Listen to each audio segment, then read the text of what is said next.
নমস্কার বন্ধুরা, কাজল ভিলেজ কিচেনে সকলকে স্বাগত জানাই। রোজকার মতো আজও রান্নাঘরে চলে এলাম। আজকে দেখতেই পাচ্ছ বটবটি রয়েছে। এই বটবটি দিয়ে মজাদার একটি রেসিপি আপনাদের সঙ্গে শেয়ার করব, যেটাকে বলে ভর্তা। এই গরমের সময় একটু রুচি পাল্টানোর জন্য আমি আজকে বটবটির ভর্তা করে আপনাদের সঙ্গে শেয়ার করব। তার জন্য প্লিজ প্রথম থেকে লাস্ট পর্যন্ত ভিডিওটি দেখতে থাকুন, আশা করছি বেশ ভালো লাগবে। তো চলুন তাহলে শুরু করা যাক। বটবটি নিয়ে নিয়েছি। এই গরমের সময় যদি এরকম বটবটির একটা ভর্তা হয় তাহলে কিন্তু আমরা ভাত অনায়াসে খেয়ে নিতে পারি। তো এই বটবটিগুলোকে দেখুন ধুয়ে ভালোভাবে এইভাবে টুকরো করে কেটে নিয়েছি। অপরদিকে জল গরম হতে বসিয়ে দিয়েছি। জলটা কিন্তু ভালোই গরম হয়ে গেছে। এবারে আমি এই বটবটিগুলো এর মধ্যে দিয়ে দেব। দিয়ে আমি এটাকে খুব বেশি সিদ্ধ করব না, 80% মতো সিদ্ধ করে নিতে হবে। তো আমি একটু ঢাকা দিয়ে দেব, দিলে পরে খুব তাড়াতাড়ি সিদ্ধ হয়ে যাবে। বটবটিটা 80% সিদ্ধ হয়ে গেছে। এবার আমি এই বটবটিটাকে জল ছেঁকে একটা পাত্রের মধ্যে নামিয়ে নিতে হবে। জলটাকে এইভাবে ছেঁকে নেব।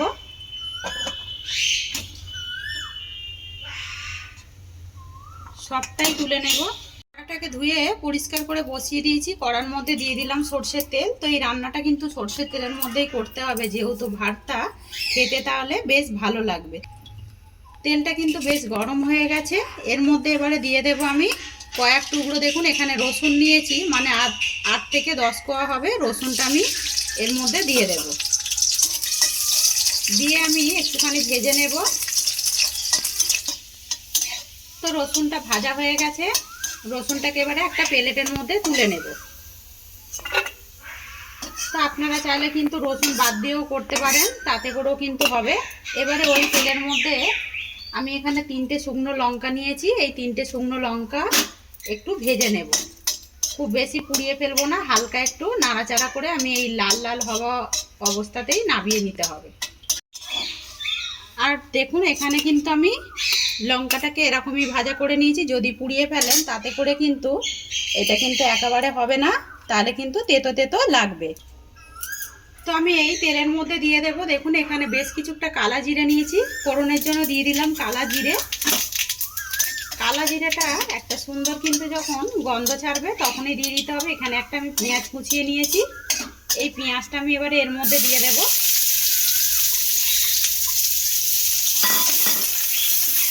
দিয়ে আমি এটাকে একটু সুন্দর করে ভাজা করে নেব। তো ততক্ষণে এখানে দেখুন যে বটবটিটা রেখেছিলাম, এটা কিন্তু বেশ ঠান্ডা হয়ে গেছে। অপরের কাজগুলো করতে করতে এখানে একটা মিক্সিং জার নিয়ে নিয়েছি। মিক্সিং জারের মধ্যে দিয়ে দেব কেটে মানে ওই সিদ্ধ করে রাখা বটবটিগুলো। তো এই জল যদি থাকে জলটাকে একটু ছেঁকে ফেলে দেবেন, তারপরেই দেবেন। আমি কিন্তু জল ফেলে দিয়েই এর মধ্যে ব্যবহার করছি। জল দিলে কিন্তু খেতে ভালো লাগবে না, জলটা বাদ দিয়েই করে নিতে হবে।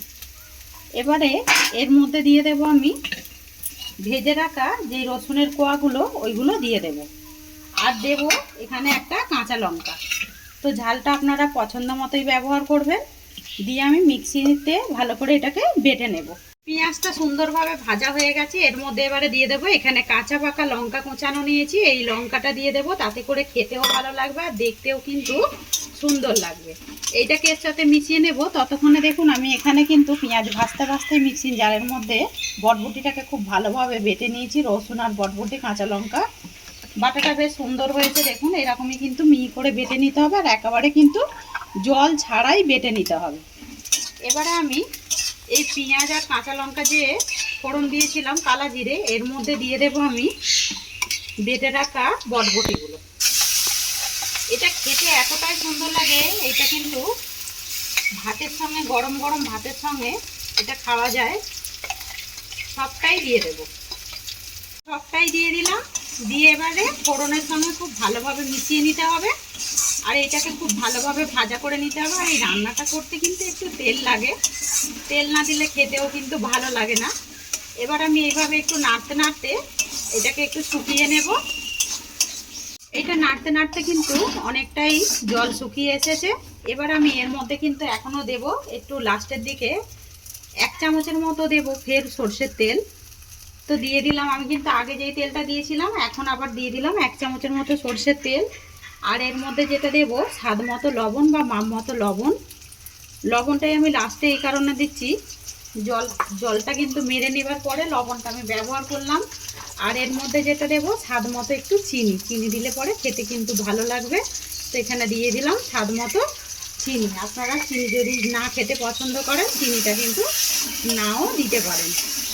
আর এখানে যে দুটো শুকনো লঙ্কা আমি ভেজে রেখেছিলাম, এই শুকনো লঙ্কাটাকেও আমি একটু হাত দিয়ে এইভাবে পেস্ট করে ভেঙে দিয়ে দেবো এর মধ্যে।